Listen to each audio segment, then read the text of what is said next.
Live to Melbourne now, Liberal MP Michael Sukkar joins us. Michael Sukkar, thank you for your time. Hi, Laura. Front of the newspapers today really makes you a bit anxious if you own a house in Sydney or Melbourne. Now, this has been trending this way for at least a couple of months, maybe even a year. To what extent has the Royal Commission played into a reduction or this drop in house prices in Sydney and Melbourne? Well, Laura, look, it's difficult to say at this point. I mean, there are some out there who say there's been a significant tightening of credit, partly of which is a consequence of the Royal Commission. I don't think the evidence for that is necessarily in just yet. But what I can say, Laura, and what I think is self-evident to most people, and it's what the Prime Minister said when he was Treasurer and I was his assistant when we brought out our housing package in the 2017 budget, and that is that clearly after an extended period of significant house price growth, it was not unexpected that we would see a flattening and a tailing off of that growth, indeed some modest reductions, which was why we argued so strongly against Labor's succession of housing taxes, whether it be their housing taxes to abolish negative gearing, their housing tax to double capital gains tax, because in the end, our view was that those housing taxes from the Labor Party could take a soft landing for the housing market and turn it into a hammer blow, which is what I think now is looking more and more likely. If Labor was elected and was to put in place these housing taxes, we're looking at a significant problem for the housing market. But the modelling doesn't back up those claims, does it, Michael Sukkar? It shows that these reforms, as Labor likes to call them, will have a minimal effect on housing prices. What do you know that the modelling doesn't? Well, the modelling says a lot of things, Laura. The modelling says that it will make it more difficult for first-time buyers to get into the market. It will push up the cost of rents. Let's not forget 30% of people rent.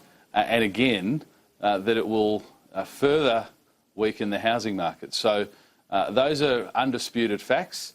The reality is, as I said to you in my initial statement, the Labor Party housing taxes might turn a soft landing into a significant problem for the housing market, and we're seeing the risks of that now.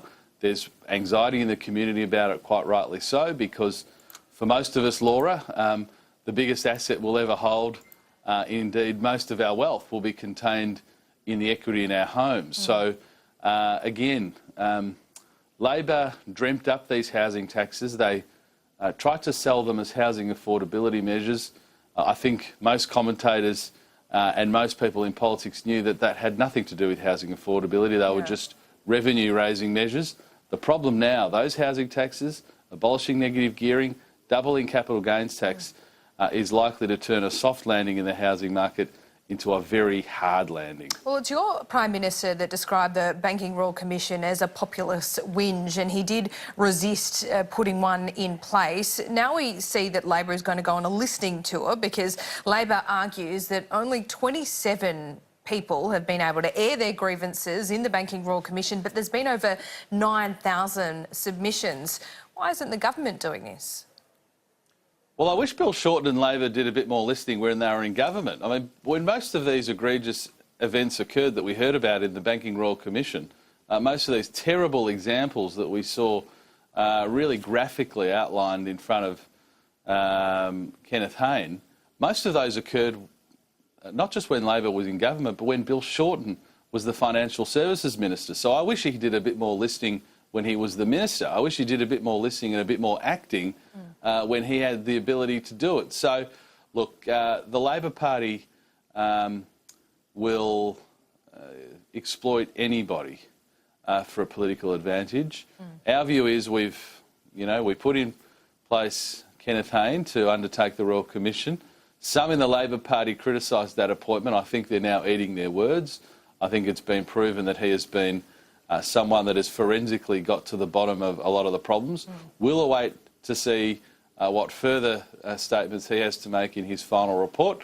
But we're going to be, in the end, led by the things that he wants as the Royal Commissioner, not what the Labor Party wants, who, again, will use any tragic circumstances, any difficult circumstances to exploit for political purposes. Why has the Treasurer and the Prime Minister dumped its own fiscal rules around the budget, do you think? I don't agree with the premise of that question, Laura. Well, $4 billion has been announced. It's been spent on schools, $9 billion on the GST. Where's the spending cuts to pay for it?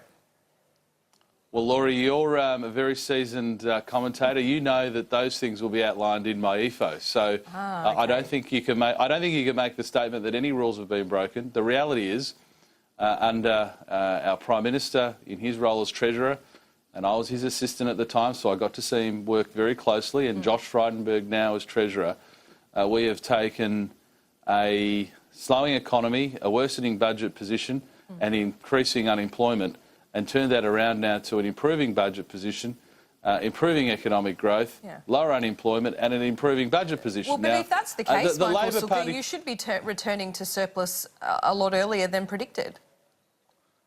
Well, Laura, I think most commentators and most people who have looked at the way we've managed the economy have been pretty complimentary. And we did announce in this year's budget that we were returning to surplus a year earlier than planned. And that's in stark contrast, Laura, as you know, to the years of the Labor Party where we had quite the opposite. We had surpluses announced, and then we missed every one of them. But is it your judgment, Michael Sukkar, that it's better politically in a lead up to an election year to be spending money on things like the GST and schools rather than returning to an early surplus? Is that what voters want in your judgment?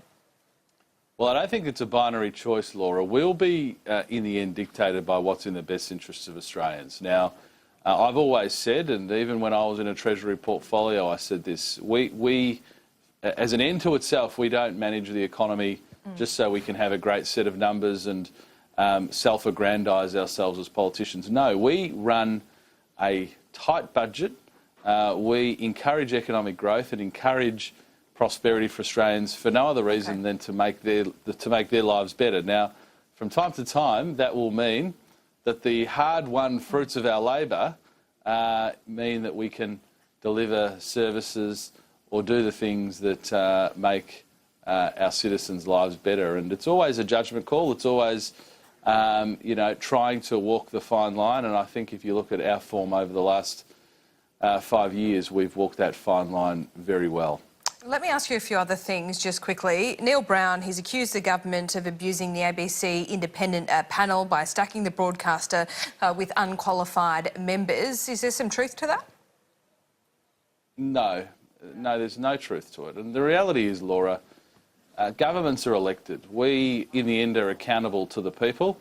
I've never been one that believes that we should have institutions that are somehow governed by faceless bureaucrats that are not accountable to anybody. No, a minister, a government, is ultimately responsible to the people, and they appoint individuals that they believe are capable and able to discharge the obligations of whatever the institution or the board or whatever government body may be, and in the end they are accountable to the people for those decisions. So I would never want to see us to get to a position, Laura, where we have these sort of insider club of bureaucrats who basically raffle jobs on various boards and government bodies without any say of the government of the day. That's not the way it should be, and that should be the case for Labor and Liberal, in my view. Well, for both Labor and Liberal, that should be the way we operate. We appoint people who are qualified, who are able to do the job, and if we're proven wrong and people disagree, well, in the end, we're accountable for those decisions. Just finally, miserable ghosts. Do you know any? Do you think maybe Tony Abbott or Kevin Rudd might fit into that category? I'm sure that wasn't who Malcolm Turnbull was referring to. Look, I think in actually, the he was. He named both of them. Well, was he? I haven't read the transcript. Well, sadly, in this day and age of everybody having a recording device in their pockets with their iPhones, off-the-cuff comments can be broadcast around the world. Look, the reality is, I agree with. I'm never going to be someone that trashes former Liberal leaders, let alone Liberal Prime Ministers, and I think... but you did want to see him go, Malcolm Turnbull, I think John Howard is the gold standard for how former leaders should operate. In the end, anybody that has led their party was there with the support of that party, and I think post-politics should do everything they can to support Michael that Sukkar, party. if John and I'm Howard is the confident that gold they will. standard, are you then calling on Tony Abbott to potentially think about departing the parliament? I'm making the point about those who have left Parliament. I think when you're in Parliament, it's an environment where people expect you to make a contribution, expect you to be fearless and frank in the way that you speak about our country. But for those who have left politics, my view has always been that John Howard is basically the exemplary figure. Give her credit. Julia Gillard, I think, since leaving the Prime Ministership, has shown a lot of class as well, and found a great contribution post-politics. I didn't agree with virtually anything she did in politics, but post-politics, she's been a class act, and I don't see her trashing the Labor Party. And I think that's the standard that most people would like to see from all former leaders. And I'm not suggesting for a minute that that's what Malcolm Turnbull's engaged in, but I'm just making the broader point that I don't put too much weight in off-the-cuff comments that are sort of secretly recorded. I think we will judge all former leaders in the fullness of time, and I'm confident that Malcolm Turnbull will show the same love for the party that he did when he was Prime Minister as a former Prime Minister. We'll see. Michael Sukkar, thanks so much for your time this morning.